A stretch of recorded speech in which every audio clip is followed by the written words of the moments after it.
بسم اللہ الرحمن الرحیم۔ ناظرین السلام علیکم، میں ہوں آپ کا میزبان احمد سلطان اور آپ دیکھ رہے ہیں ہمارا پروگرام عوامی مسائل۔ ناظرین آج کے اس پروگرام کے اندر ہمارا موضوع ہے پیٹرول کی بڑھتی قیمتیں اور گیس کی بندش۔ ناظرین یہ صرف ایک مسئلہ نہیں، یہ ہر ایک اس شخص کی کہانی ہے جو روزگار کے لیے سڑکوں پر نکلتا ہے، جو موٹر سائیکل یا گاڑی چلا کر اپنے بچوں کا پیٹ پالتا ہے۔ کیا واقعی ہی ہمارے پاس گیس اور پیٹرول کی کمی ہے یا پھر عوام کو مجبور کیا جا رہا ہے کہ وہ مہنگا پیٹرول خریدیں؟ ناظرین اگر ہم حقائق کی بات کریں تو پاکستان میں تیل کے ذخائر موجود ہیں، لیکن غلط پالیسیوں اور اشرافیہ کے کمیشن کی وجہ سے بڑی مقدار میں تیل درآمد کیا جاتا ہے۔ اس طرح گیس کے معاملے میں صورتحال مختلف ہے۔ پاکستان میں گیس کے بڑے ذخائر موجود ہیں، خاص طور پر بلوچستان اور سندھ کے علاقوں میں، لیکن یہاں ایک اہم سوال پیدا ہوتا ہے، جب گیس پاکستان کی اپنی پیداوار ہے اور پاکستان میں موجود ہے تو پھر گیس کیوں بند کی جاتی ہے؟ ناظرین آج کل سب سے بڑا مسئلہ یہ ہے کہ گاڑیوں میں استعمال ہونے والی گیس بند ہے یا انتہائی محدود کر دی گئی ہے۔ گھنٹوں لائن میں لگنے کے بعد گاڑی میں گیس ڈلوائی جاتی ہے اور اس کے لیے بھی وقت مقرر کر دیا گیا ہے، یعنی عوام کو اس قدر ذلیل کرنا ہے کہ عوام پیسے ہاتھ میں لے کر لائن میں لگے اور پھر عوام کو اتنا اذیت اور پریشان کیا جائے کہ اپنے سوا کچھ بھی عوام کو نظر نہ آئے۔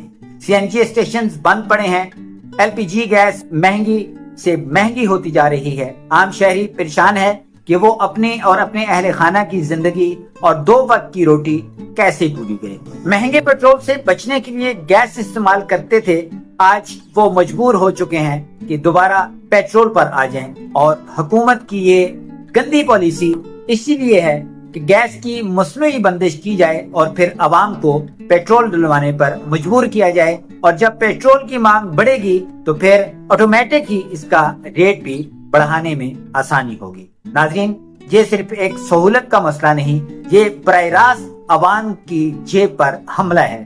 جب گاڑیوں کی گیس بند ہوتی ہے تو فائدہ کس کو ہوتا ہے؟ جب گیس نہیں ہوتی تو لوگ پیٹرول استعمال کرتے ہیں، جب پیٹرول کی مانگ بڑھے گی تو قیمت بڑھنا آسان ہو جائے گی، اور جب قیمت بڑھے گی تو بوجھ صرف عوام پر آئے گا جو پہلے سے ہی مہنگائی کے بوجھ تلے دب کر بیٹھ چکی ہے۔ ناظرین یہ کہنا کہ یہ سب کچھ جان بوجھ کر کیا جا رہا ہے ایک بڑا دعویٰ ہے، لیکن زمینی حقیقت یہ ہے کہ پالیسیوں کی کمزوری اور ناقص منصوبہ بندی نے عوام کو اس نہج پر پہنچا دیا ہے جہاں ان کے پاس کوئی متبادل نہیں بچا۔ ناظرین ہم نے دیکھا ہے کہ عالمی حالات کے نام پر پیٹرول مہنگا کیا جاتا ہے، اور صرف مہنگا ہی نہیں کیا جاتا بلکہ شدید مہنگا کر دیا جاتا ہے، جبکہ عالمی منڈی میں پیٹرول کی قیمت اتنی نہیں بڑھائی جاتی۔ پاکستان میں ظلم شروع کر دیا جاتا ہے۔ دنیا میں باقی اور بھی ممالک موجود ہیں، کہاں اس قدر مہنگا پیٹرول کیا گیا؟ جنگ کو آڑ بنا کر کبھی کہا جاتا ہے عالمی منڈی مہنگی ہو گئی، کبھی کہا جاتا ہے حالات خراب ہیں، لیکن ناظرین سوال یہ ہے کہ کیا کبھی حکومت نے بھی اپنے اخراجات کم کیے ہیں؟ کیا سرکاری پروٹوکول کم ہوا ہے؟ کیا شاہانہ اخراجات میں کمی آئی ہے؟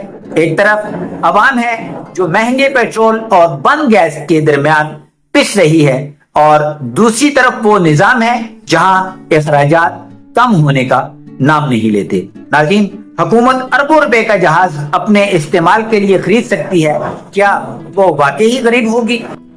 اربوں روپے کا جہاز اب کہاں ہے؟ اس کا فائدہ کس کو ہوا؟ اس کے مزے کس نے لیے؟ عوام کو تو 2 وقت کی روٹی میسر نہیں، عوام کو تو پیٹرول نہیں مل رہا، گیس نہیں مل رہی، کیا عوام کو کبھی اس کا حساب دیا جائے گا؟ ناظرین ایک طرف عوام 2 وقت کی روٹی کے لیے ترس رہی ہے، اور دوسری طرف اربوں روپے کی عیاشیاں اور پروٹوکول پر خرچ کیا جا رہا ہے۔ کیا یہ پیسہ کم کر کے قرضے نہیں اتارے جا سکتے تھے؟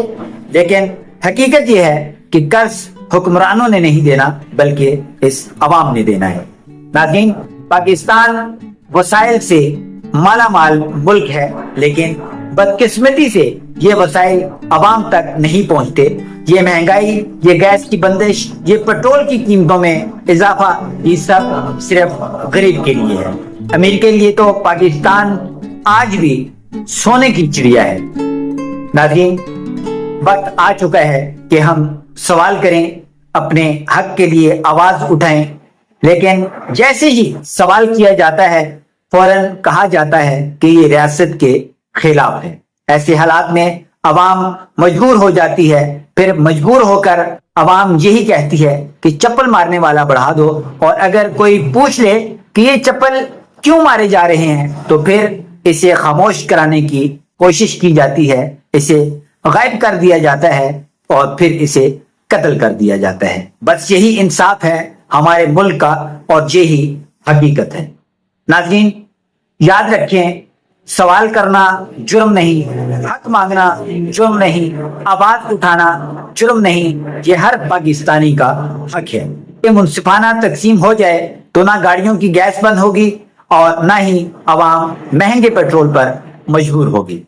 ناظرین، اللہ رب العزت ہمارے ملک پاکستان پر اپنا خصوصی کرم فرمائے، ہمیں انصاف، بہتری اور خوشحالی نصیب کرے اور ہمیں حق بات کہنے اور سننے کی توفیق عطا فرمائے اور اپنے حق کے لیے آواز اٹھانے اور اپنا حق لینے کی ہمت عطا فرمائے.